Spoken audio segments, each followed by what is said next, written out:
we should be good to get started. Do you think everybody's in at this point, Shannon? We have 46 members in, and I'm sure some will continue joining in the next few minutes, but we'll keep admitting as we go. Okay. And if you want to wait another minute to get started, that's also fine. I'll wait just to 5 after, and then we'll get going. Especially since it's a work night. But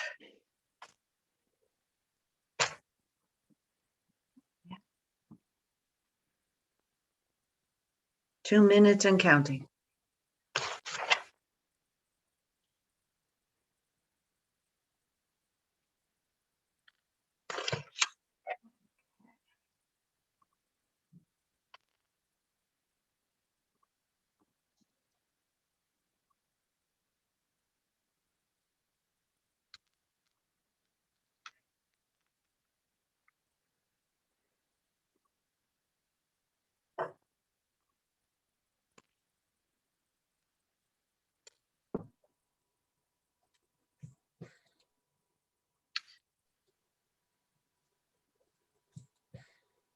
So I think we'll get started. Are you good with that, Shannon, Stephen? All right. I'm good. Okay. I wanted to welcome and thank everyone taking the time to attend the Redwood Shores Community Association's annual meeting. My name is Sue Nix, and I am the president of RSCA. This year marks the 50th year that RSCA has been the voice and advocate for Redwood Shores. Members of this volunteer organization have been instrumental working with the city, county, and school district for the betterment of the community, including hosting our various holiday events over the years. It's been a tough year for everyone with the COVID, and we've tried to keep our community informed with the pilot, our signboards, and the email blasts. This year, we're having to conduct our meeting online, as everybody has. So we're unable to have our individual breakouts like we have in the past. Hopefully next year we're able to gather and have our breakout sessions again. At this point, we have to take care of a little business. So I'm going to turn it over to Stephen, our nominating committee chair. Hi, everyone. So thank you, Sue. So as she said, my name is Stephen, and I am the chair of the nominating committee for this year. So the committee, we got together and we, am I able to screen share? One moment. So this right here, if you're able to see the screen, we have the slate for the nominations. So for the returning board members, we have myself, Nina Boyer, Shannon, Don Long, Sue, Ben Plichet, and Bob Slusser. And for new members, we have Zhao Pan. And so traditionally, we ask people to show their hands to cast their votes. However, it's pretty hard to do on Zoom. So we are this year instead going to be using a Google form. And the link is available on the Eventbrite page for those who register there. And some of you may have also received the email reminder that went out several hours ago. And for those who did not get either, Shannon, thank you. She just threw it inside the chat box down below, so you guys could go ahead and access that. And I will also put in the password so that you guys can go ahead and vote. It takes about a minute, and we appreciate if you guys can do that before the deadline is Sunday at 9 p.m.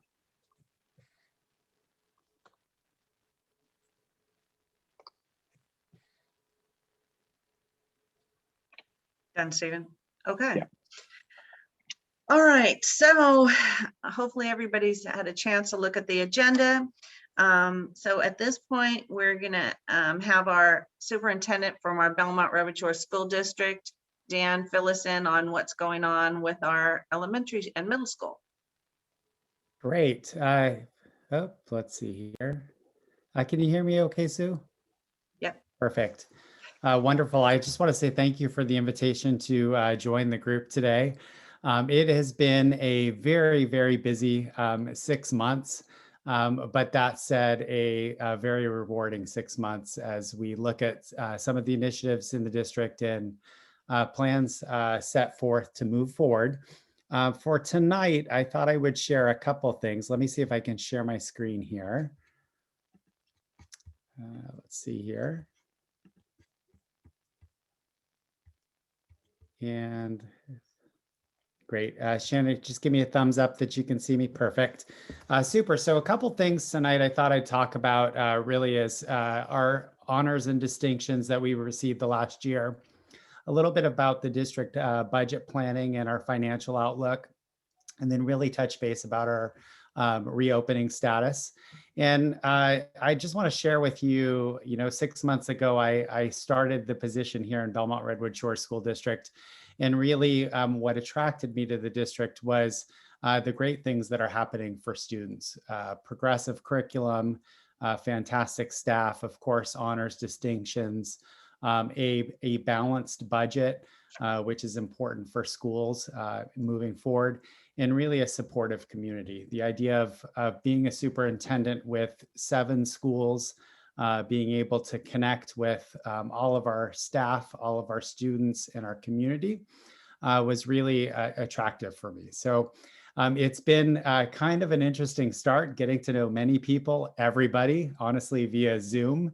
And I look forward to continuing to meet people in person over time. But I'll just take a couple minutes to go through a few of these points. As you probably read in the pilot, we've received a number of distinctions just this recent year, both Nesbitt Nesbitt School and Central Elementary School received Kent Awards through the San Mateo County Office of Education and San Mateo School Boards Association. Fox Elementary School was awarded, or earned, I should say, national distinction as a Blue Ribbon School. And then Central Elementary School last spring received California Distinguished School. Those awards are not easy to come by any means. They are significant growth in all subgroups and continued and sustained academic success. So those were some of the distinctions we've received in the last year. As I shared with you, the importance of community support, I am ever so grateful of our partnership with School Force. In Belmont Redwood Shores, our students receive a really comprehensive education, getting enhanced technology, social emotional support, PE coaching, art, enriched science and reading specialists, a lot of support for our students. And our teachers also receive innovation grants and our benefit from it, enhanced professional development. And that does come from the support of School Force. And that partnership is really critical to the programs that we offer here in district. When we look at district budget, just largely speaking on the my left side is all of our funds coming together, parcel tax, other local, School Force, federal, state, LCFF, and basic aid funding. And we look at in comparison to our expenditures, and we're right about even, which is a great place for a school district to be. We do project that we may go into a little bit of deficit spending in the upcoming years, given the state budget. But right now we're pretty solid, which is, again, very positive. When we look at the financial outlook, however, though, when we look at simply basic aid or community funding or LCFF, the local control funding formula through the state, and we right now are wavering between the two.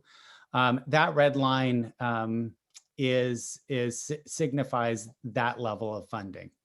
So really, our community, our local parcel tax, and the support from School Force, as well as other local funding, really does put us over the top and allows us to provide all the additional opportunity for our students and for our staff. So again, I just want to say thank you to the larger community. Thank you to the association for the continued support, not only on the parcel tax, but also with School Force donations. Our parcel tax comes up in 2023, and then the second expires in 2025.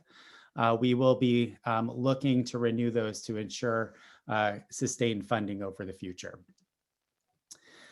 Kind of shifting to the reopening, we're all well aware of the pandemic and the implications that it has for education and really all aspects of our community.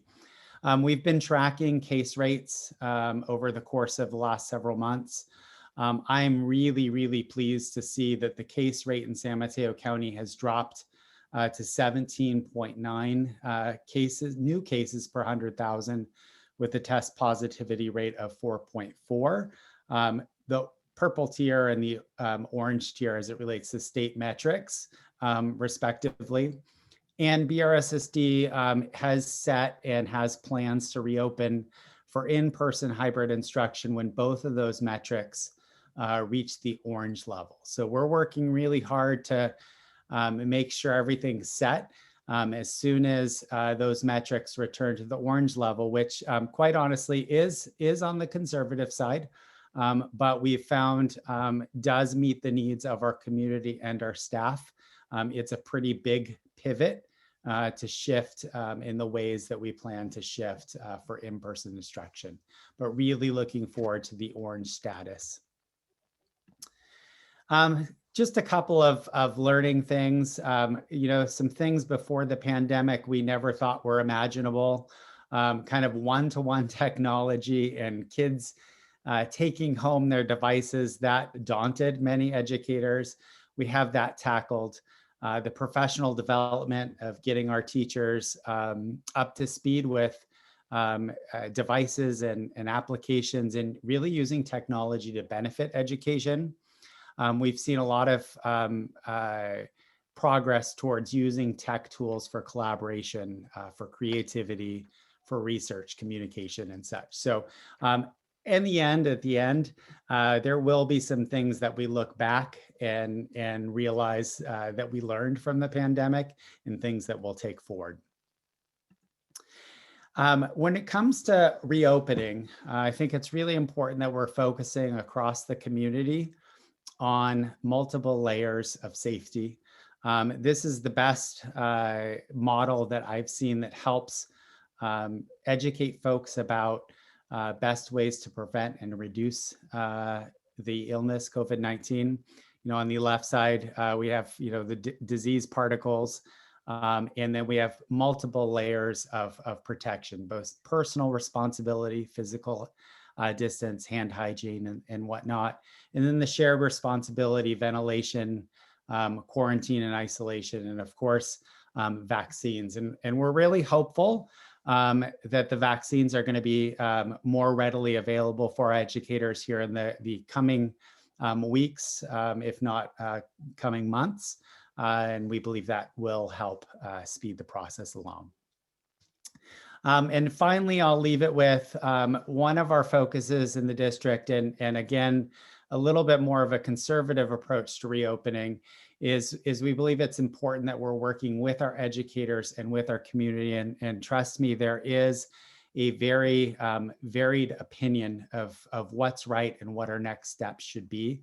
Kind of the old African proverb of if you want to go quickly, go alone. If you want to go far, go together. So we're not only looking to reopen in the short term, but we're looking at what that reopening process means for us long term. And with that accomplished, we are all ready to go. We have vulnerable cohorts. Sorry, my Siri is jumping in there. We have vulnerable cohorts that started this week, meaning some students with special needs or that have had trouble with distance learning. We've been able to bring them back to campus. Each campus has a small group, 7 to 15 students that started this week, and we're making positive steps forward. Finally, I just want to give you a heads up. I've had a lot of questions about playgrounds. New California Department of Public Health guidelines are relaxing some of the restrictions for our playgrounds. We are working to determine the flexibility of reopening playgrounds for community use outside of the designated school hours, and we should have more information for our communities on that very soon. And with that, the following slides, which Shannon will share, are some resources that you can link to in terms of our reopening updates, other links to community medical panels that we've facilitated that I believe Shannon will be able to share. Perfect. Again, thank you all for the invitation. Oh, thank you so much. Really appreciate it. Okay, now we're going to have Ray Hodges, the San Mateo County Housing Director, fill us in on what's going on as far as our new residents that'll be coming to the shores at the Town Place Suites. Thanks, Sue. This is Ray Hodges. I'm the director at the county's Department of Housing. Happy to give a little update tonight on the senior affordable housing at Town Place Suites. Let me see if I can share my screen here.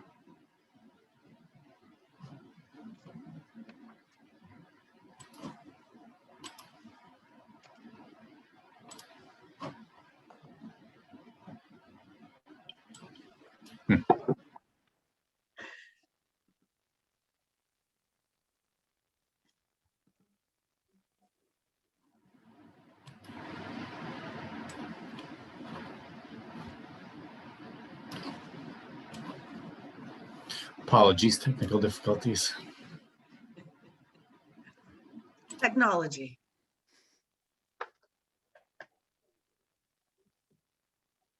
And Ray, let me know if you'd like me to pull it up from, oh, looks like you got it. There we go. Did it pop up? Okay, good. Yeah. So I think most of you are aware, but for anybody who might not have heard the background over the last couple months, the county received, oh, I'm actually at the last slide there. The county received funding from the state through a program called Home Key to acquire the former Town Place Suites Hotel in early December. This is the Town Place Suites that sits at the end of Twin Dolphin Drive. And the plan for the site is to use it as affordable housing for seniors. And you can see here, this is a summary of the plans for the property. It would be only affordable housing for seniors with what we call extremely low incomes. So that works out to 30% of the median income for our county. For a single person, that's about $36,000 per year. For a couple, if there's a senior couple, that would be about $42,000 a year. That's the maximum income.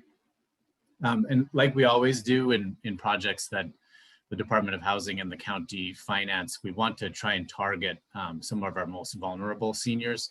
So this is a list of some of the folks who we hope that we can target and get into the site when we open it up as housing soon. The first bullet there, we have a large number of seniors who were homeless prior to the pandemic. But during the pandemic, we've been able to get them into hotel rooms, sort of like the Town Place Suites would end up being, but into hotel rooms that we've been leasing, and they've been living independently there for a few months, and we are hoping to be able to get them into permanent housing soon. Seniors who have medical frailties but can live independently if they have services and housing they can afford. Disabled seniors, who of course would fit into either of those categories above. Folks who were homeless or at risk of homelessness, that of course fits into the groups above too. And seniors who lost their homes simply because of COVID-19. And so at the site, both the county and nonprofits who we contract with to provide services will be providing services to the folks who live there to help them maintain independence, make sure they can remain on the site and live a happy life there. But we'll be selecting an operator to actually do the day-to-day operations, do the property management, and provide additional services on site. So we issued a request for qualifications for that operator in late December, and the responses to that request were due on January 22nd. So this is a list of some of the high points of what we're hoping to get, what we will get. But what we definitely want to see in the operator who will choose. So definitely a strong track record of owning and managing affordable housing for seniors. Definitely a lot of experience, seniors with low incomes and extremely low incomes, and experience working with seniors who have need for services, and a lot of skills and experience providing those services specifically for seniors. So I think what's probably most interesting for you right now is the next steps in the timeline for moving forward with the site. So like I said, the responses for our request for qualifications for the operator were due on January 22nd. So we have a team that's reviewing those proposals right now. I can say it's I was a little bit surprised we got 2 applications. I thought we would get slightly more. I can say they're both really, really excellent groups. So we're going to end up with a great operator. I have no concerns about that. I think probably the reason that we didn't get, I was guessing we'd get 4 or 5. I'm guessing the reason that we did not is because some of the other folks who may have applied are already working on other home key properties in other counties. The 2 that we got have a very, very strong track record in San Mateo County specifically. Some of the other folks maybe who have less experience in San Mateo County, more in other parts of the Bay Area. Like I said, I think probably are more focused on other places in their home base county, but in any event, it's fine. We have 2 that are really, really great, and I'm excited to see what the team we have reviewing those right now will make in terms of a recommendation. I know I'll be thrilled about either one, but we told you before we had a meeting on the site and still want to do this in 2 weeks. When we've finished our review, we want to bring the group who we're recommending going ahead with to a panel from the Redwood Shores Association and let you do a Q&A, do an interview, discuss with them for as long as you'd like. So that would be 2 weeks from right now. We won't spring a group on you the day of. We'll know by the end of the week prior to that. So we'll let you know ahead. But yeah, I'm excited to get to bring one of these 2 groups to you shortly for a discussion. And assuming you're comfortable with them like we are, and like I said, knowing who the 2 groups are that we're looking at, I think you'll be very happy and excited. But assuming you're as comfortable with them as we are, we'll take that group to our County Board of Supervisors the following week on the 23rd to get their approval to move ahead with that group. And the home key program that we received the funding from the state to help acquire the site, it has extremely aggressive deadlines for leasing up the building. So assuming we have that final approval in on the 23rd, we're going to try and turn on a dime and begin building very quickly after that in early March, and hopefully have the building completely leased up by May. If we can get to it in early March, I think we ought to be able to finish in May, which would be really great, because it'll be great to get these seniors in permanent housing where they belong and with the services that we'll be able to provide there. The other thing that we would definitely like to see, and I know either of the select to make sure we have set up as a community advisory committee. So we'll definitely be looking to your organization to get there, help us make sure we have that set up for the site. So those groups usually meet. I mean, we can do whatever makes the most, make sure that first meeting happens really quickly after we have the other. So hopefully in March we could set up the first of those meetings.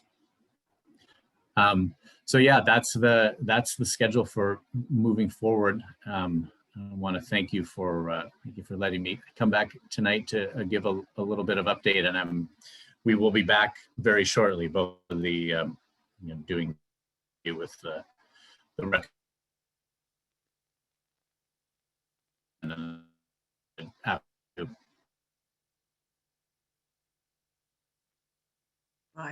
I think Ray has got zoomed.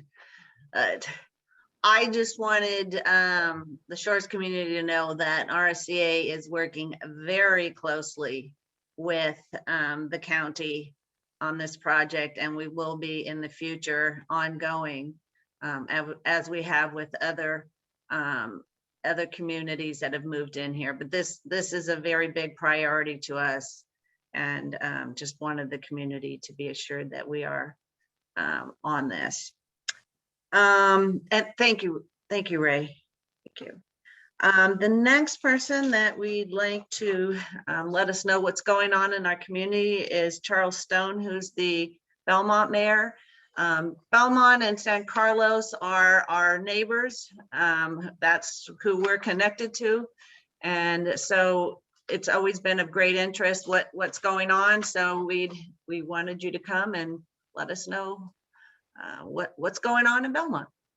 I'll do my best. Thanks, Sue. Thanks for having me. And thanks to Ray. He's doing really important work at the county, and we're lucky to have him. I also wanted to note that our BRSSD superintendent, Dan DeGuerra, is doing a heck of a job. It seems strange because in no world would I have imagined that a year into someone's tenure or 9 months or whatever it's been as superintendent, I still wouldn't have met them in person. But that's the new normal. So normally I would have had a cup of coffee with Dan within a month of him taking that position. And we've been on a number of Zooms together, but we still haven't been in the same room together, which is just the way things are these days. So rather than do a presentation or read from a script, I'm going to hit a few high notes that I think might resonate with folks and things of interest to you. First and foremost, we have finally finished our Belmont Sports Complex field upgrade, which is a huge benefit to both our communities, and many thanks to the County of San Mateo. Could not have done it without them. They did a lease with a very strange loan lease, too complex for me. Jeff G could explain it with his commercial knowledge better than I could.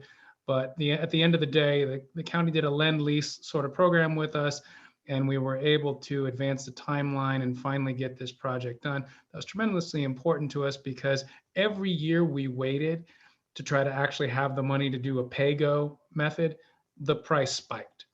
So if we had kept waiting, we were never going to get this thing done. And so thanks to the county, we were able to. If anyone hasn't been out there, I would encourage you to go take a look at it. It's got a nice little walking track around it. And I had a huge smile on my face last week during the rains when somebody posted a picture of their child playing soccer on the field in the rain. For anyone who's familiar with that particular field, in the past, if there was a good strong rain, the field was then closed not only during the rain, but probably for a month after the rain as well. So the usability quotient has gone through the roof. Our watering costs are going to go down. It's good for the environment. We don't have to use as much water. And so we're very excited about that. That is a resource for not only Belmont and Redwood Shores, but it's a field that also draws kids from San Mateo and San Carlos through the private soccer leagues and the Babe Ruth program. So it really is a regional resource. And so it was appropriate and, of course, very appreciated that the county got involved and helped us out there. Some top line stuff about what's going on in Belmont. We're facing the same financial constraints and hurdles that other communities are right now. While our sales tax revenues remain much more robust than we thought they would, we are anticipating, as of 4 or 5 months ago, we were anticipating about a $9 million shortfall over the next 4 years, which is substantial to a city our size. On top of that, we've now learned, because of a court decision coming out of Southern California, Chula Vista versus somebody I can never remember the name, has to do with how cities handle their redevelopment agencies and what costs they pass through. A lot of cities are going to end up losing even more revenue. And what we've been told by our finance folks is that we're looking at an additional revenue loss of 1.8 million a year on top of the 2.5 million we were looking at already. So this is a pretty serious constraint for us and causes us to have to rethink our priorities, as well as perhaps pursue revenue opportunities. You know, I know that Oracle is on everyone's mind. It's mostly in Redwood City. The urban legend that I think I've come pretty close to confirming at this point is the only reason it's in Redwood City and not Belmont is because Larry came to Belmont in the beginning and said, I'd like to stay in Belmont. For those who don't know, Oracle at the time was up by Ralston Middle School in a building where Ring Central is now. And the desire of Larry, I've always heard, was to stay in Belmont. And the Belmont City Council, in their infinite wisdom at the time, expressed absolutely no interest and in fact said, we don't want big buildings in Belmont. And so he built them right in Redwood Shore so that we could see them, but not get the revenue from them. And I know people who know him who've told me that's probably true. Anyhow, we do have a few of the parcels, the Oracle parcels in Belmont, right near the sports complex. And for those who don't know, the dirt lot that we all think of as the parking lot for the sports complex is actually Oracle property. And we've been very blessed that they've allowed us to use that for parking overflow for many years. My understanding is it's possible that those properties are going to come on the market, but nothing has come to the city council or the city at all yet. I understand that life sciences are hot right now, and that's what seems to be filling any empty or available space. So it'll be interesting to see what comes there, and we'll of course keep you folks as updated as we can. I encourage Sue, and I encourage all of you. It's pretty easy. If you go online and type some version of Keep Updated on Belmont into Google, you can get to a web page of ours where you can opt into a number of updates, the most important of which is our city manager's weekly newsletter. If you opt into that and you read it diligently every week, you won't miss anything important that's going on in Belmont. I don't want to waste too much time, but I think I have a few more minutes left. Public safety is top of mind for everyone, always.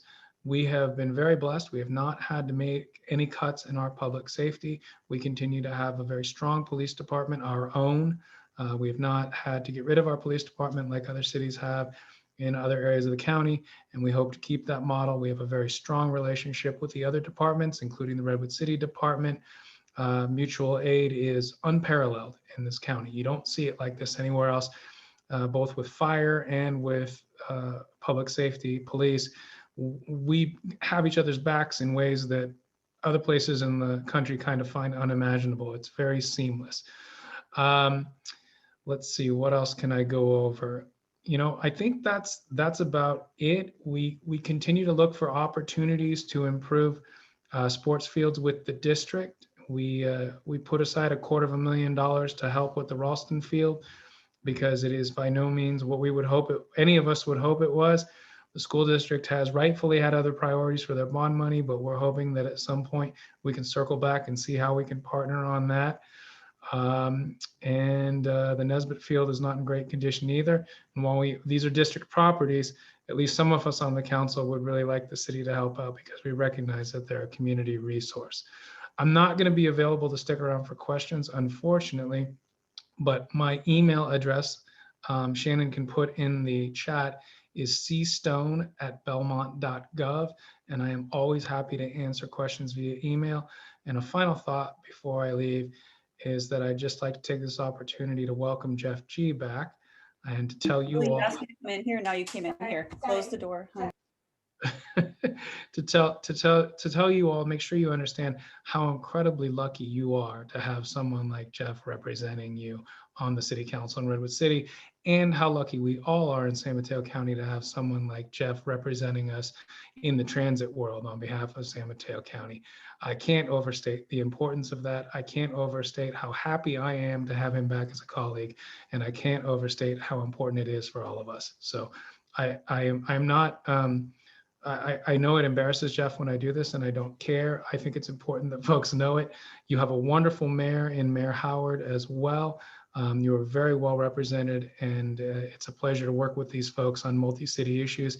And wherever there are issues, let us all know. We're really good at working together. That's about all I have. So thank you, everybody. Terrific. Mayor Thank you Stone. so much. Okay, we're now going to have the San Carlos Mayor, Laura Palmer Lohan. Let us know what's going on with San Carlos. Yeah, hi everybody. Thank you so much, Sue, for inviting me to your annual meeting. I really appreciate it. And I think what the question was that you asked about was, you know, what's happening in San Carlos with the East Side development. I think an area of particular concern. So I thought what I could do, just because it's, you know, I think pictures are better than words in this case. Just indulge me here with this PowerPoint presentation, and I'll take you through it really quickly, and happy to answer any questions. So really, you know, what we're doing here in San Carlos is that there is about 4 million square feet of office space that is coming into the east side. That's about 2 million square feet that's net new to what's already existing. The bulk of that is going to be biotech, which on a per square foot basis, typically there's fewer workers per floor for that. And what we've opted to do as a city council is take the whole of the collection of the project pipeline and pull it together in a visioning plan, if you will, because we want to really understand how each of the respective projects will play off of one another. And the goal here would to make sure that we enhance the community benefits and minimize the negative impacts associated with the various development. So as I mentioned, part of this is to really understand, the impact on the infrastructure, the transportation circulation, mobility of, cars, pedestrians, bicyclists, given the fact that there's going to be, more workers coming into the community, what type of community facilities, and what types of community benefits might we need to manage here. So last year, actually going into early 2020, the council was debating how to approach this. So what we were debating between option 1 and option 3. So option 1 is, take each particular project separately and then work through it that way. And then option 3 was around more of an innovation district specific plan, which was somewhat similar to what I understand Redwood City did not too long ago, which was to designed to encourage development. We didn't have the issue of trying to encourage development because it was on the way. But what we did want to do is make sure that we really understood what the impact of that development was going to be and ensure that we set ourselves up for success when it came. And so this visioning plan was a compromise between those two extremes.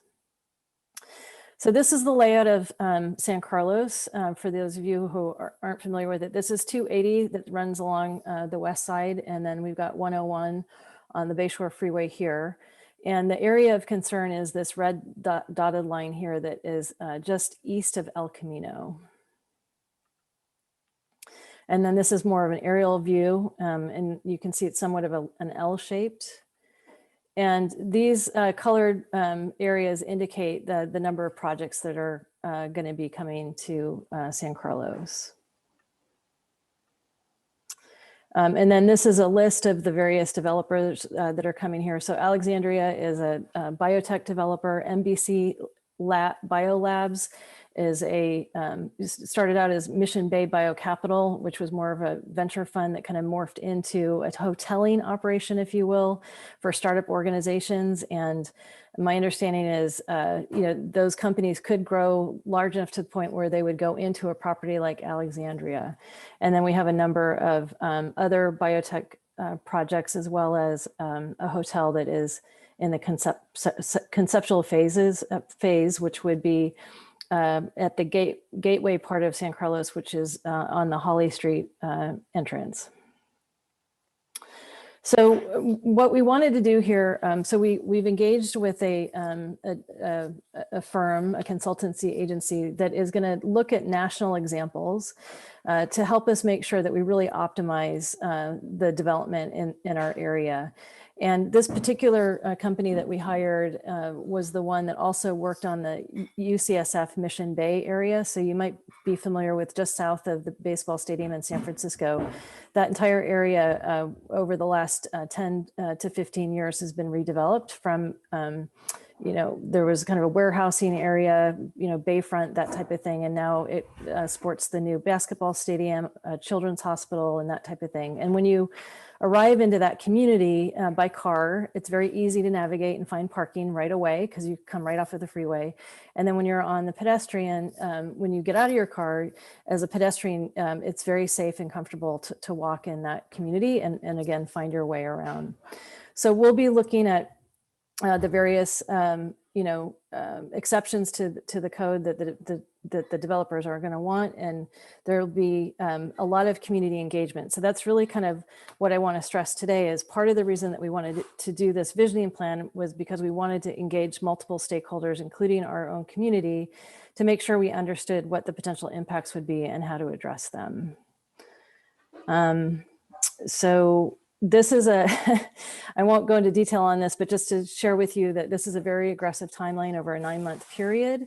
And we have multiple community workshops that we'll be engaged in, as well as public hearings, both at study sessions with the city commissions and ultimately the council. So Sue, I'm not quite sure what your program entails right now, if you wanted to take questions now or you wanted to wait till the program ends. So I'll. If it's okay with you, when the program ends, Yes. if you're okay to Sure. hang around. I do have one question. When you're talking about the community, can someone from Redwood Shores be part of that community when you have meetings? Yeah, anybody's welcome to come to these meetings. They're open to the public, absolutely. So I would encourage participation and engagement. I think it's really important. So absolutely. Great, great. Thank you so much. Very informative. Okay, so now we have our Honorable Mayor, Diane Howard. And my understanding is Diane and Jeff are gonna both fill us in of what's happening in Redwood City proper, and then Jeff's gonna kind of fill in what's going on as far as the shores and overall. So I'll let you guys take it away. Thank you, Sue. I think we're going to tag team it tonight for you. It's my pleasure to be here with you all, and I'm joined with my colleagues, Vice Mayor Giselle Hale is here this evening, City Council Member Alicia Aguirre, City Council Member Michael Smith, and of course, your District Representative, Council Member Jeff G. Our City Manager, Melissa Stevenson Diaz, is here this evening, and I believe she's going to be introducing the city staff that she has with her in case anyone has questions of our city staff. So I'd like to begin by sharing Redwood City's response to COVID this past year. I know we've had many questions about it. We acknowledge our community is in pandemic fatigue, and we keep encouraging everyone to stay safe and take care of themselves. But as a city, we are continuing to act with urgency, creativity, and compassion to the end of the pandemic. Our financial and community recovery strategy will help our community meet the health, economic, and social challenges presented by COVID-19, and we've nicknamed them the 3 R's. Respond to immediate community needs, with particular attention given to vulnerable populations, including seniors, essential workers, and those confronted with housing and food insecurity. Restore community cultural, economic, and social vitality in partnership with our organizations and businesses, and reimagine what public services in light of evolving community needs and limited financial resources will look like for the future. I'd like to highlight a few accomplishments for this past year.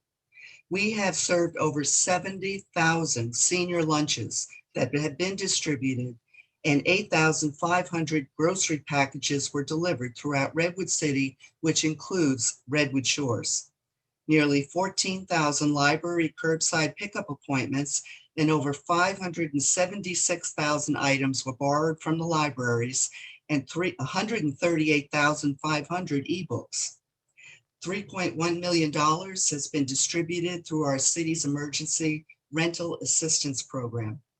Over 120 students are participating in learning pods from multiple schools at 3 different locations. There are 5.5 miles of streets participating in our Slow Streets program. In total, Redwood City has committed over $4.5 million in response to the COVID-19 crisis in staff time, purchases, and direct aid to residents. Regarding vaccinations, the County Health Department is operating a mass vaccination clinic this week at the Event Center, Wednesday, Thursday, and Friday for at-risk 65 and over patients of San Mateo County Medical Center clinics, those covered by the health plan of San Mateo, and anyone without a pathway to the vaccine. At this time, only 10.2% of the population of San Mateo County age 16 and over has received the vaccine. It's been slow. So to learn of other vaccine clinics in the county, please contact your health plan or visit www.smchealth.org for more information on testing, vaccines, and to view the data dashboards. Now I'd like to address our council work on addressing diversity, equity, and inclusion. We've amended the City Council strategic plan to make equity a foundational guiding principle in everything we do. We're taking important steps forward to support community members in mental health crisis and those around them and our responding personnel. On January 25th, the council approved participation in the new Community Wellness and Crisis Response Team, which is a pilot program, a partnership with the county and the cities of Daly City, Redwood City, San Mateo, and South San Francisco. We will bring clinicians to mental health crisis 911 calls, and we will better align ourselves to work with these groups in a collaborative effort to build relationships within the community, law enforcement, and mental health professionals. And I'm proud to say we have Gardner Center at Stanford University who will help us evaluate the program and our outcomes as we evolve through this pilot program. Finally, we are currently accepting applications for anyone who's interested in serving our Racial Equity Arts Steering Committee on creating a mural or monument to reflect the city's commitment to racial equity and inclusion.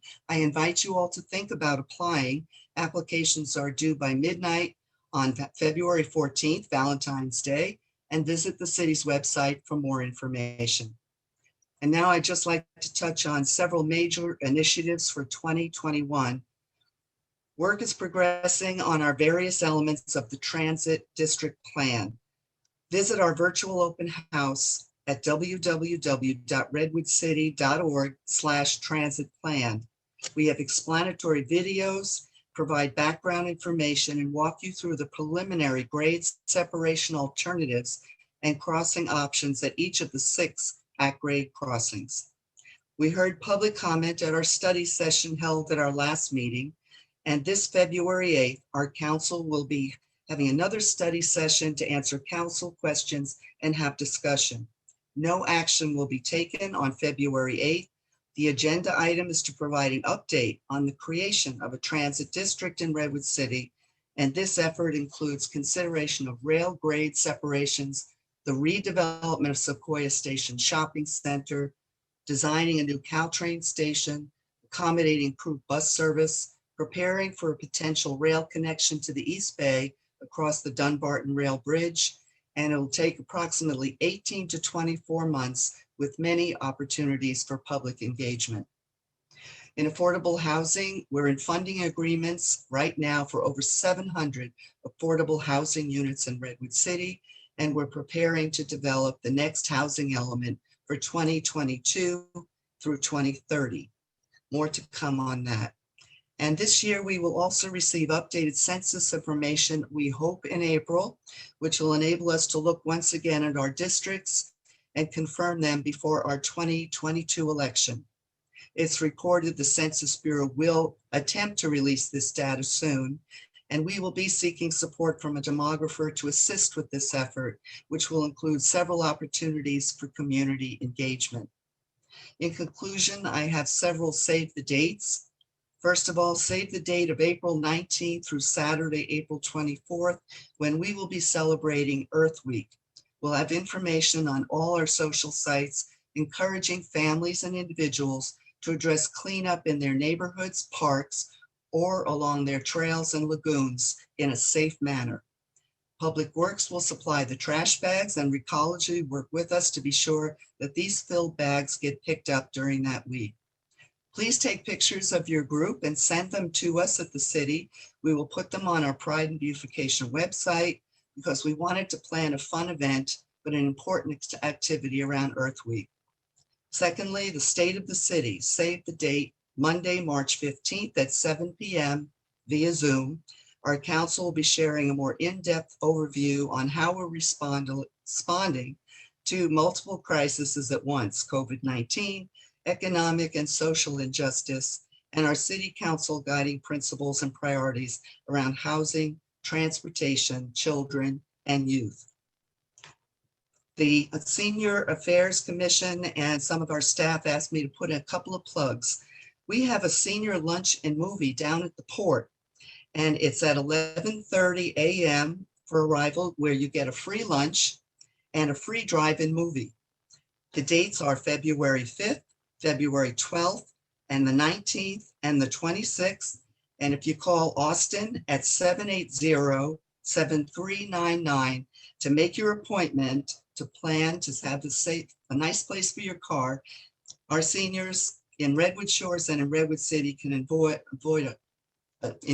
a drive-in movie, which many of us have not seen in many, many, many years. I also wanted to say a community Zoom day is scheduled for February 17th for our seniors. It's fun-filled with activities. I want you to call 780-7306 if you'd like to get help to find yourself getting on Zoom so you can enjoy this fun-filled day. And I think I'm going to stop there because you may have more questions. And if you would like, I can put these phone numbers and our website in the chat room for anyone who would like to copy that down. But thank you again for allowing us to come this evening. Really enjoyed it. And now I'd like to pass it on to our council member, Jeff G., your district representative. Thank you, Mayor Howard. Thank you for all that information. Thank you, Mayor Palmer Lohan, for joining us, and thank you, Mayor Stone. I mean, it just shows kind of what a unique situation Redwood Shores is in to have 3 mayors show up to our community meeting. It is very special. And I want to thank Vice Mayor Hale for joining us tonight, as well as my council colleagues like Councilmember Giddy and Councilmember Smith. I won't take a lot of time, but before I make my comments, I'd like to ask our city manager, Melissa Stevenson Diaz, to say hello and introduce our department heads that are here tonight, so they can correct whatever I say later. So Ms. Diaz, if you would say hello. I'm sure that won't be necessary. So hello, everyone. It's great to see you. Missing being able to visit in person, but thank you for the opportunity to be here this evening. So there are several city staff available today if there happen to be questions, and I'll just mention them. So Alex Kojikian, Assistant City Manager, Dan Mulholland, Police Chief, Dave Pucci, Acting Fire Chief, Chris Beth, Parks, Rec, and Community Services Director, Derek Wolfgram, our Library Services Director, and Liz Meeks, who I know you all know at the Redwood Shores Library. Thanks. Thank you, Melissa, and thank you, staff, for being here and spending part of your evening out in Redwood Shores. Hopefully you're not physically here, but hopefully you're in a comfortable spot, and thank you for your time tonight. You know, my comments, I want to be brief because I want to get to some time for questions. But over the campaign, there are a number of issues that are important to Shores residents. And before I even get there, the unfortunate part is that COVID still is a big overlay to everything. As much as we would like to be open, as much as we'd like to have our children in classrooms, as much as we'd like to be able to go wherever we want, whenever we want, the reality is that we are still dealing with COVID. And all we can do is be ready to pivot as new information comes to us very, very quickly. One thing that I want to make sure is also mentioned as the County Event Center pivots to becoming a mass vaccination site, testing remains a big component of making sure that we come out of the purple tier and head to red and to orange. And so the testing site that was at the event center is moving to the College of San Mateo. And so it's not going away, it's just going to a different location. The county website has great information, and actually testing is going to be more available, more days of the week, so that we can test our way out of our current situation, hopefully vaccinate our way out of the situation too. So with that being said, some of the things that are important to the Shores community, library. Derek's on the Zoom call here in the meeting. But he's ready to open the Redwood Shores Library as soon as we get into a different tier and get out of purple. But until then, we've increased the number of curbside pickups from 30 to 45 per week, trying to increase as demand increases. Redwood Shores Library is the second biggest library. He's well aware of that, well aware of the needs. But until we can get out of the purple tier, it's still going to remain closed to keep everybody safe. because that is one of the biggest commitments we have as a council, is we want to keep our employees safe and the community safe. As the mayor shared, senior services, and making sure that there are programs. I've lived here for many, many years, as many of you know. I've gone to school with some of the kids who now are my age, who have parents here, and they're seniors. So senior programs are important. So there are still free lunches to be picked up and that can be delivered. Call the senior center and they can make arrangements for you to pick up your free lunch or to have it delivered. In partnership with Dignity Health, Park and Recs will be hosting free senior blood pressure screenings at the library every second Wednesday of the month from 11 to 1 beginning March 10th. And Dignity Sequoia Hospital has been a great partner with Redwood City and San Mateo County. As we talked about, Zoom days are coming. And I'm still trying to figure out Zoom. I mean, I still struggle to figure out which background to use, which Zoom platform to use, how to raise my hand. So you can learn how to Zoom, you can practice, you can take classes on Zoom, visit the city's Park and Rec site, and you can figure out which class you'd like to do and learn. And Chris Beth, who's also online here in the meeting, just visit the Park and Rec site, and there are more virtual senior programs coming to Redwood Shores and available to everyone. And again, the unfortunate overlay is COVID's here, and I really wish I could tell everybody when it's going to be done. But until everything else comes into the orange tier, we'll just have to kind of work our way through the math and the statistics. I know another issue that's on everybody's minds are the levies, and the city, along with a lot of the partner cities and the county, are working very well together to come up with a solution, pursue grant monies, and to deal with flooding. The county has an organization called One Shoreline, that is the flood control agency, let's call it that. And similar to COVID, I don't think COVID or sea level rise really cares about city limits. And so that's why we have to work together. And I want to go backwards a little bit because of the three mayors and the county that are here tonight. One thing that is very, very special about San Mateo County, and Mayor Stone alluded to it, is that we know how to work together. That is not typical of counties and cities across the state. I have heard of shouting matches between mayors of cities in the East Bay. But here in San Mateo County, we know how to work together, we know how to collaborate, and we know how to disagree without having to be disagreeable. And so we do work together. Before we started this meeting, I just finished the meeting with Mayor Stone for 4 hours. And tomorrow morning, we get to start a new meeting for another 3 hours. But we work very well together and we get things done. And so flooding, the levees, sea level rise is something that we all would be working together as a county. Another thing that's top of mind on everybody's mind in Redwood Shores is CERT.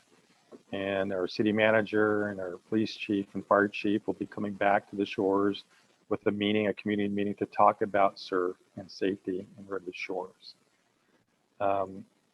Another phenomena that COVID has brought to us, and I think we've all seen it, is I think people think that speed limits and stop signs are suggestions. COVID hasn't taken away stop signs and speed limits. And so if you have situations, if you see a lot of situations, let the police department know and they will do an enforcement effort. They've done a number of them out here in Redwood Shores over the last several months. 85 of our residents or visitors have been the recipients of tickets through those enforcement efforts. Leaving my community one morning, I saw motorcycle officers waiting and watching, and they were because people called about people running stop signs, people speeding. And so if you call and you get a record of, there's an issue out here, the police department will respond. And so I'm just going to leave it at that. So hopefully there's some time later to talk about other issues that are important. But this is a transition time that the city council is in. There are 7 council members. 4 of us have been elected by district. 3 council members have not. Those 3 districts will be up for election in 2022. But we are in a transition as a council going from an at-large to district elected, and just bear with the council as we transition through this process. But I am honored to be the Redwood Shores District 1 council member. You can email me at jg@redwoodcity.org or at the other emails that you may have, or you can call me at 650-483-7412. Sue, thank you and the board for being here. Sue knows where to find me, and I know where to find Sue, and we do find each other frequently, but it's a good finding because there are issues that we have to work together on, and we do. So thank you, Sue. Thank you to the board, and thank you to all my colleagues for being here tonight. I just want to thank everybody from the staff and the council that were able to make our meeting tonight. And I was thinking as I was listening to Jeff talk that I never thought I would miss going to a meeting, but I genuinely miss a lot of you. I mean, actually seeing you, it was like, wow, it's been almost a year since I've seen anybody in person. So it's good to see you all. Okay, and so now we have Teresa Herrera from Silicon Valley Water. It always amazes me that there's still people that say, what is that big setup on the end of Redwood Shores Parkway just before you go over the ramp, the 101 ramp to Holly? So Teresa can tell you what's going on. I can tell you what's going on. Thank you, Sue. Thank you, everybody, for the invitation here. I always look forward to this annual event to chat with people and kind of show off all the cool stuff we're doing. Unfortunately, we can't meet in person, but maybe next year. And I'm glad to see that there's so many people participating via Zoom. That just gives testament to how important this organization is to the city and to Shores. Before I go into, I have a brief presentation, but I wanted to introduce 3 people that are on the call with me that are instrumental to the project that I'm going to be talking about, which is our large conveyance project. And one of them is Kim Hackett, who is SVCW's authority engineer and has overall responsibility for the rescue project that I'll be talking about. So Kim, you can wave. The other one is Mark Minkowski. He works with one of our consulting companies, Kennedy Jenks Consultants, and he's the program manager for the entire rescue program. So he kind of makes everybody pay attention and keeps us all on track and does a really good job. And then I will say his right-hand person is Cheryl Chia, who also works with Kennedy Jenks and also is instrumental in making sure that we keep on track. So just wanted to show you some faces to the 3 people that are really instrumental to this. So with that, I will share my screen and jump into the PowerPoint. Let's see, I think I will actually use the Adobe version. And this should also be uploaded to the RSCA website, in case anybody.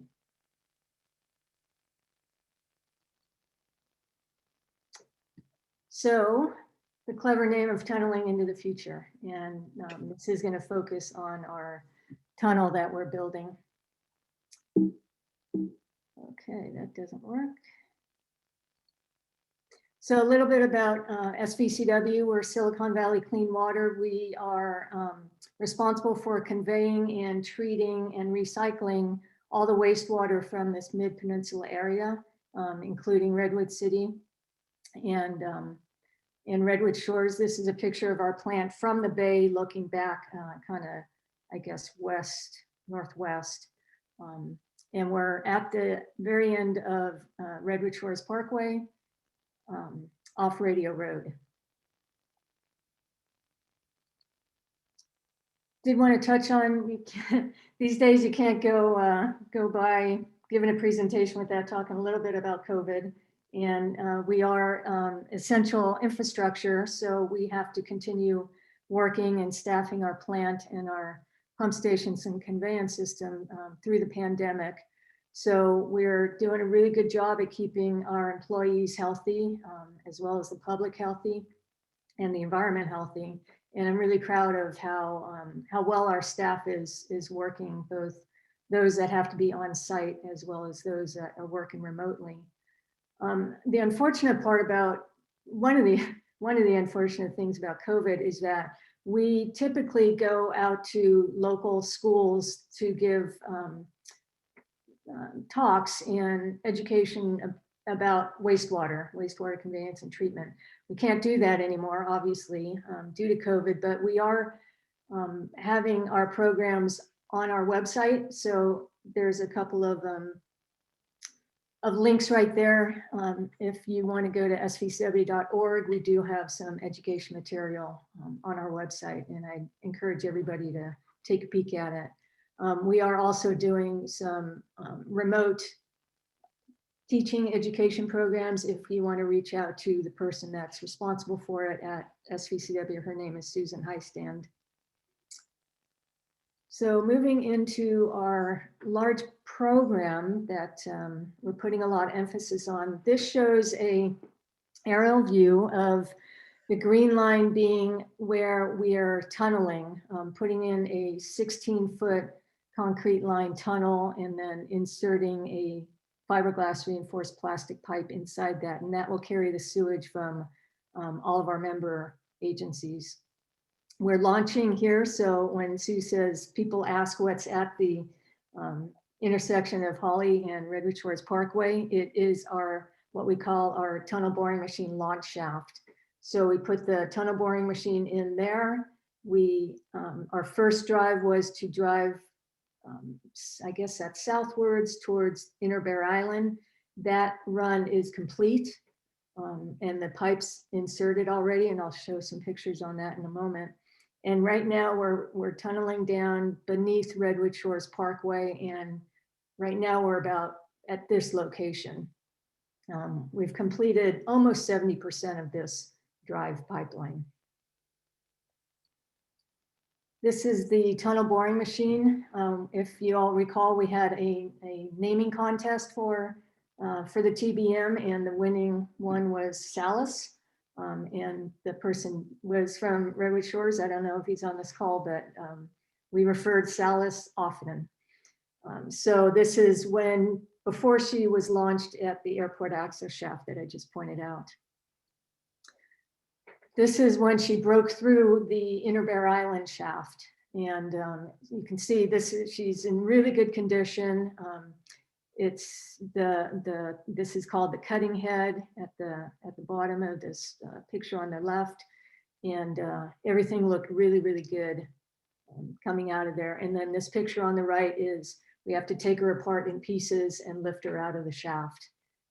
After she was lifted out of this shaft, she was trucked up to the airport access shaft, the launch shaft again, and reinserted there, put back together, and started her drive towards the treatment plant.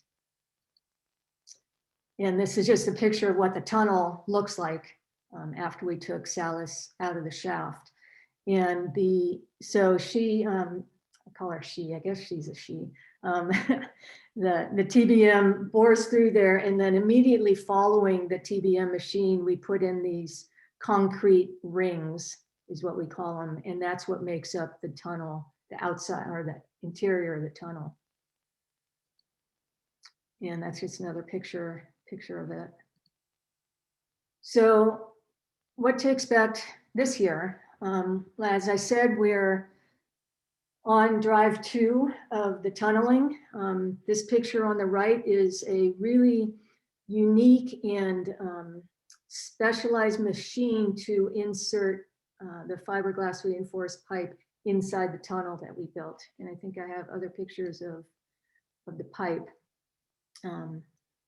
This picture on the left shows the pipe. It's a 11-foot diameter plastic pipe. And as I said, we've already mined over 7,000 feet on drive 2. going towards a treatment plant. And as I noted, we've completed the installation of all the pipe into Drive 1 to Bear Island. So we're making really good progress. This is a gentleman walking through the pipe, just kind of give a sense of scale and kind of a artistic picture of the machine that's inserting the pipe. What's so key about this is it needs to be very precise in how it's placed inside the tunnel. It has to be centered in that concrete tunnel, as well as sloped so that the sewage flows to the, like water flows downhill. So it needs to have a slope down towards the treatment plant. So very precise machinery. And as I said, unique to this project. And it was built specifically for this project. And that's what I have for today. I invite you to visit our website and our rescue website. We have a lot of very cool pictures in there, a lot of videos of activities that are happening. And I think you'll find it of interest, and especially if you have kids, no matter what age, I think they also find it really, really fascinating. So thank you very much. I appreciate the invitation here. Thank you so much, Teresa. You've been great keeping us up to date, and especially with the pilot every month, letting us know what goes on. And we really appreciate it. Really appreciate it. Absolutely. Thank you. Okay, so we have a little bit of extra time. So I believe we can do some of the questions. Shannon, are you okay with this? Sure. Okay. I'll let you. I'll let you Bob go. Wilson has his hand raised, and I don't know if he still had a question. Was that for Bob Wilson? Yes. So I don't know if we still have our mayor from San Carlos with us, but I almost fell out of my chair when I heard 4 million square feet of office. I don't know if that's planned or approved or what, but we have about the same amount already approved in Redwood City, with some mega projects like Sequoia Station still under review that would add to that. Just wondering what the San Carlos plans are for more housing, since we have such massive housing problems and a massive imbalance with housing and jobs. I didn't see any reference to housing and what the plans are in San Carlos for housing. So we'd be interested in hearing about that. Thank you. It's a great question, Bob, and thank you for bringing it up. In fact, Sue was specific about wanting to know what's happening with the East Side planning. So that was what my focus was. Housing has been a strategic priority for San Carlos City Council since I was elected to the council. That year we had 3 new council members come on board, and we deemed it a priority, and it continues to be a strategic priority. In addition, we are at the same time updating our housing element. San Carlos has received, will achieve its attainment of its RENA allocation from this last period as assigned. Unfortunately, a lot of those are not in the lower levels of affordability. So we've done some projects where we've taken 2 6-unit buildings that are in partnership with HIP Housing or city-owned property, and are converting that to bring online quadruple the number of units, which will all be at the lower levels of affordability. In addition, we are our new RENA number came out, and it's about 2,700 units. And San Carlos, our total housing stocks is around 7,500. So we're being asked to increase our housing stocks by about 33%. We also passed an ADU ordinance that is a by right. You can convert part of your property to an auxiliary dwelling unit or in-law unit. And that also incorporates a JD unit, which is a separate, in the existing structure unit. So we're really aggressively focusing on housing. Of course, the issue we have right now is just the fact that the cost of housing is so high. So we're trying to find ways to, make it more appealing for developers to build.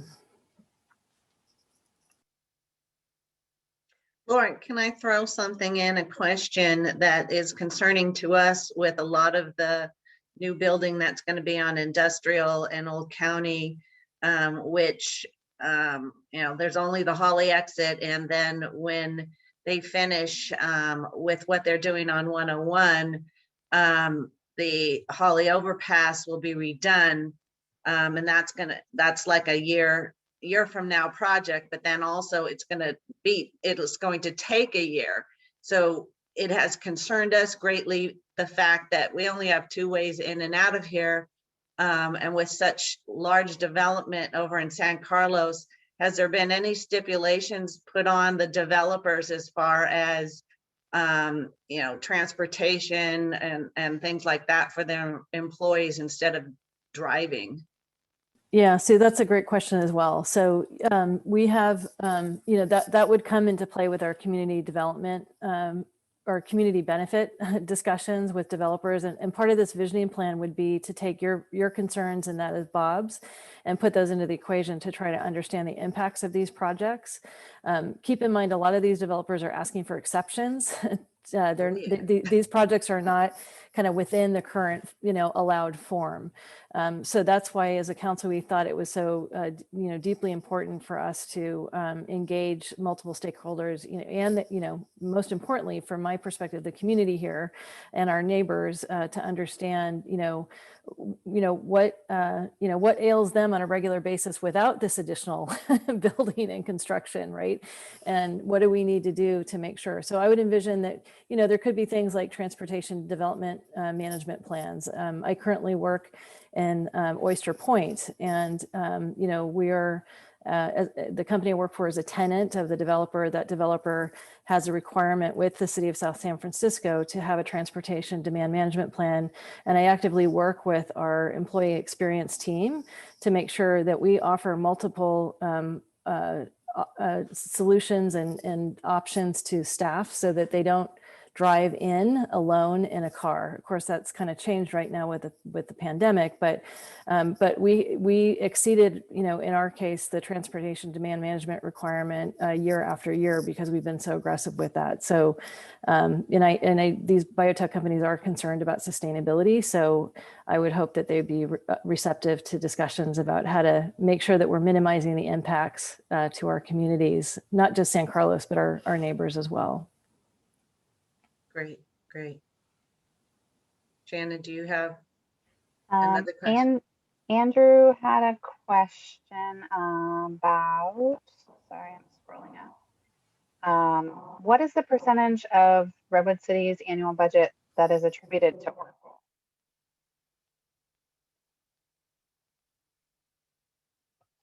And you can get back to us on this if you don't. Sorry, Shannon, I don't think we heard the whole question. You got cut off near the end.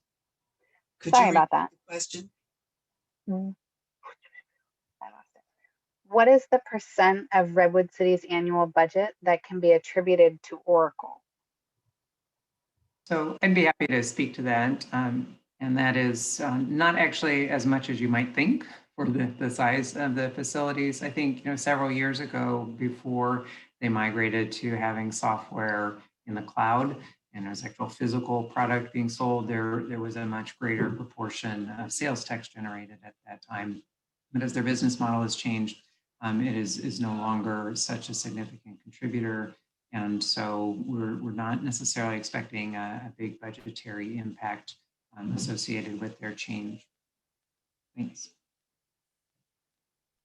Does the city have any input as far as, because I've heard that several of the buildings in Oracle buildings are already up for sale. Will the city have any input as far as any of that, or? So the buildings for sale largely are in Belmont at this point, but typically no, we aren't necessarily consulted on those kind of transactions. They are private.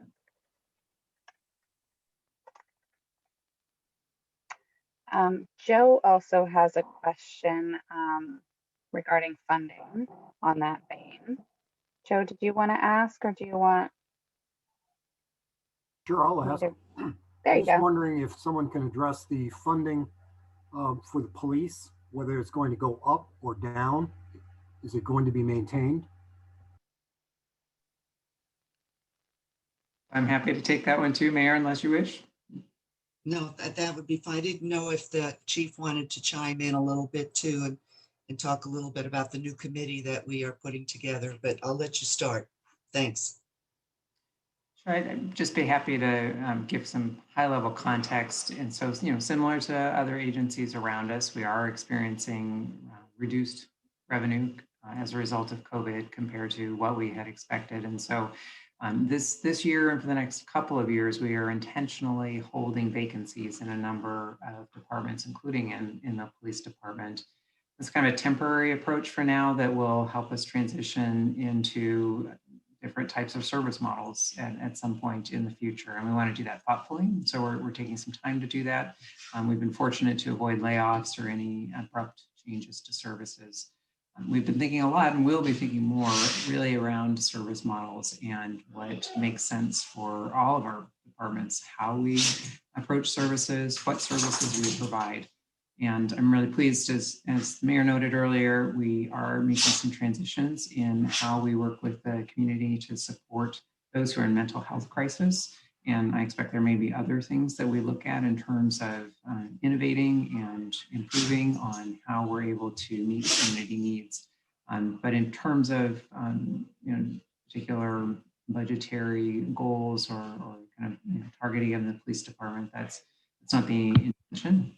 There's a bigger kind of strategy that we have around looking at all of our services and making sure they're sustainable and that they continue to evolve to meet community needs.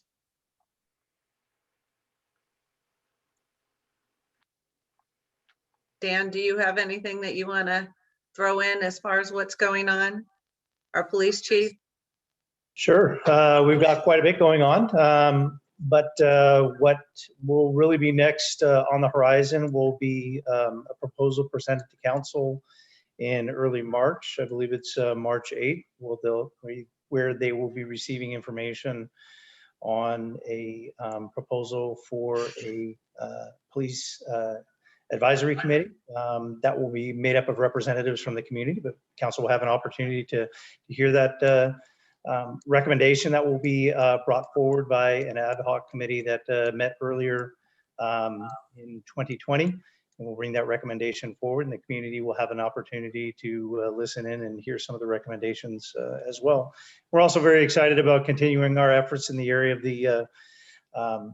the crisis response team that we're piloting with the other partnering cities as well as the County of San Mateo, and looking at ways how we can continue to refine that program and better serve the community needs.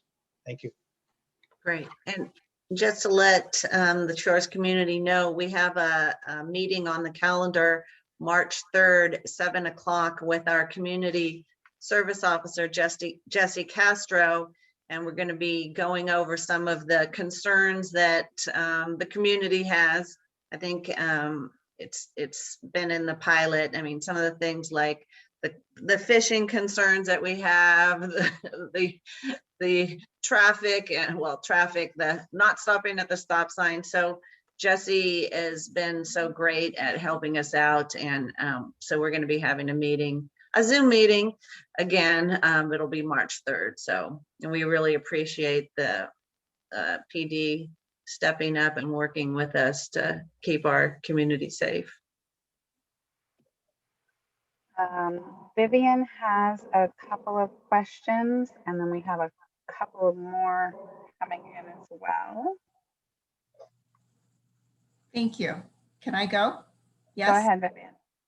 Thank you. I have a question for Jeff G., a question for the superintendent, and one for the housing guy, Mr. Hodges. So Jeff, we're excited that you're our District 1 representative now for Redwood Shores. Welcome back.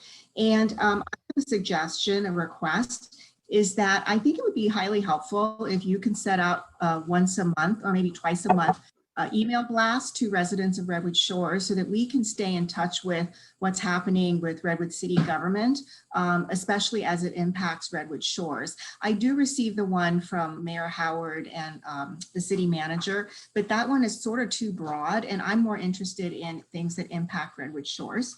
So that one was for Jeff.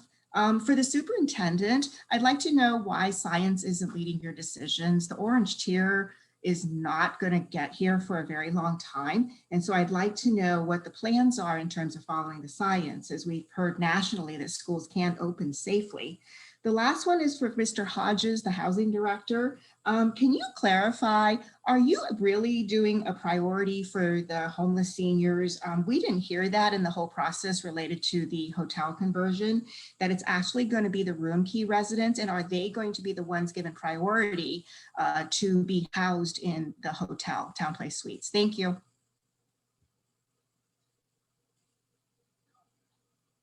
Jeff, do you want to last to first or go first to last? Go ahead, Ray. Ray, go ahead. Sure, yeah. So all of the residents of the building, the primary requirement, less than targeting, is everybody there has to be earning an income at 30% of the area median or less. But yes, we do have targeting goals to try and serve some of the most vulnerable seniors, some of whom were probably homeless before COVID, and some who are at risk now. So we have the group, some who are in the room key hotels is one of those groups. We also have folks who are in an institutional setting because of a medical frailty, but just because of lack of affordable housing, they're not able to be discharged, but they could live independently just fine with an affordable unit and services, whatnot. So that's kind of that's another priority population.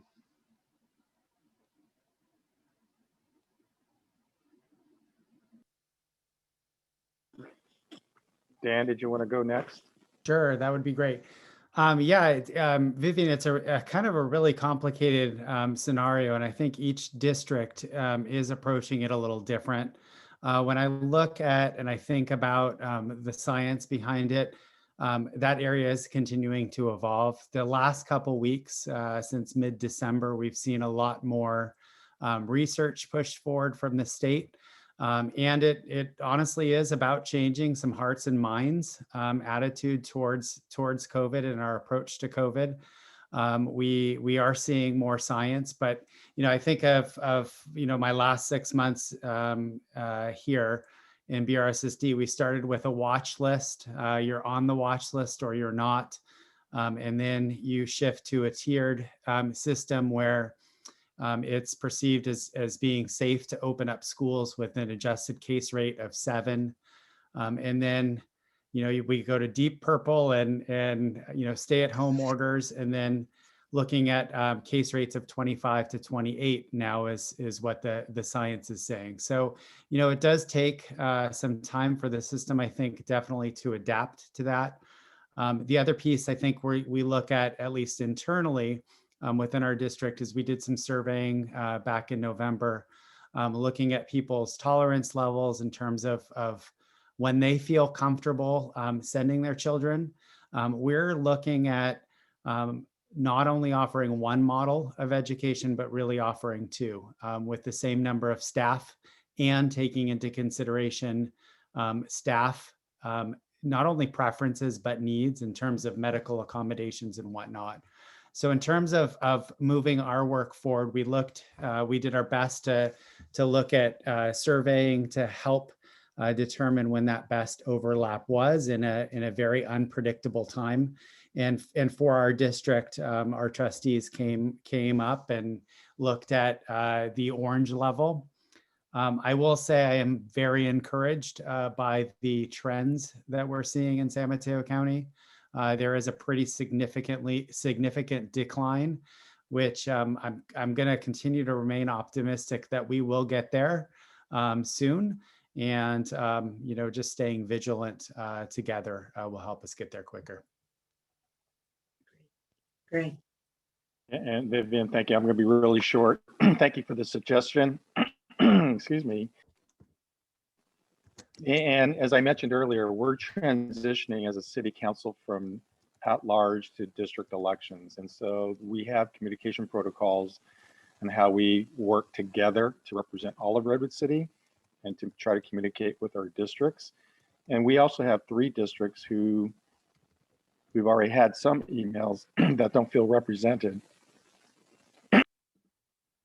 because they haven't elected their district council member yet. So that's a conversation that we're working through at the council with the city manager. And how do we represent all of Redwood City? And how do we focus on constituent communications also? Because it's all brand new to us. And so give us a little bit to work through it. We're only 2 months into this, and we'll sort it out and we'll figure out how to communicate more directly. Thank you for the suggestion. Thanks, Jeff. So Shannon, I think just the last 2 that you have. So I'm getting questions about levies, which I think is probably a bigger topic than we have time for, but I have mentioned that we are keeping that one on our list of follow-up items. And the other was asking for a little more detail about CERT, which may, I don't know if, Chief Pucci is still on the call, if you'd like to address that or have a follow-up on that one as well. Sure, I'm certainly open to a follow-up. We can get that scheduled as well. But just briefly with CERT is continuing. We are moving forward and transitioning. It has been heavily impacted by COVID because of the inability to actually do in-person meetings and also the lack of existing curriculum that is available to deliver virtually. So that is being developed actually at the state level to continue the training and the engagement. Going forward, it's really been a year of responding to continual changes within the environment for the fire department and focusing hours of people to do the COVID response while still keeping CERT engaged. So we certainly hope to recover from COVID and re-engage with CERT on a more consistent basis. But in the meantime, we still plan on moving forward with some virtual training as well as the continued outreach to the members and keep them engaged to the best of our ability while we recover from COVID. And we can certainly talk more. Great. Thank you. I'm getting also just several notes of appreciation, and I know our time has come to the end of our agenda. Anybody who would like to stay, I do have Light Up the Shores little video that we put together from photos that were submitted at our annual little contest. So if anybody would like to watch, I will do that as we close. Unless Sue, did you have remarks that you wanted to make in closing? Do you want to do that first? I just wanted to thank everyone for attending our meeting. I wanted to especially thank the RSCA board, Bob Slesser, Nina Boyer, Connie Munyavar, Shannon, Kevin Bremer, Ben Flochet, Martha Colomar, Carol Ford, Don Long, Rona Gundrum, and Stephen. These people work extremely hard for Redwood Shores to keep it a great place to live and work. I really wanted to extremely thank Stephen and Shannon because I've had a crazy week this last week with the family emergency, and these 2 stepped up. I mean, amazingly so. And I mean, this meeting would not be as great as it turned out without them. So thank you, thank you, thank you. The only other thing is that I just wanted to remind that we're, having the meeting with Jesse on March 3rd, and just to watch our signboards and pay attention to the pilot for any of our events that'll be coming up. We've got Easter coming. And just want to thank everybody again and to have a great evening. All right, thank you. Thank you. Thank you so much for attending, everybody. And Laura, we'll be talking. Yeah, for sure. Yeah, and you have my email, so happy to have conversations. And really, it's important everybody participates in this. Yes. Yes. Yes. You guys did a great job. All right. Thank you very much. All right. Thank you. Thank you. Thank you all. Yeah. And on that note, let's see if I can share my own screen. We had to do things a little differently than our usual big Santa event. And this year we had people just submit what they do for the holidays. If they decorate their house or what they do inside or outside, you know, their own personal family traditions. And we got a lot of neat entries as far as what people do. So like to show them off. You can't see that yet, can you?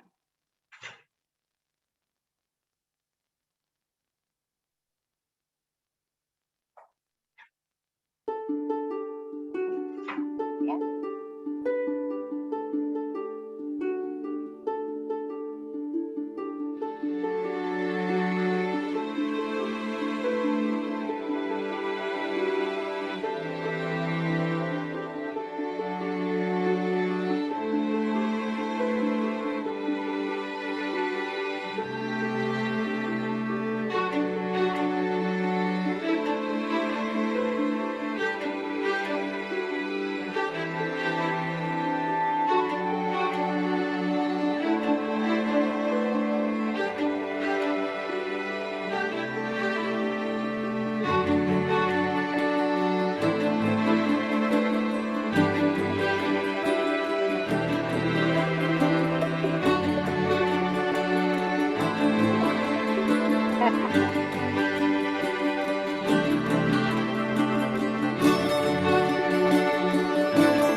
Thank you so much.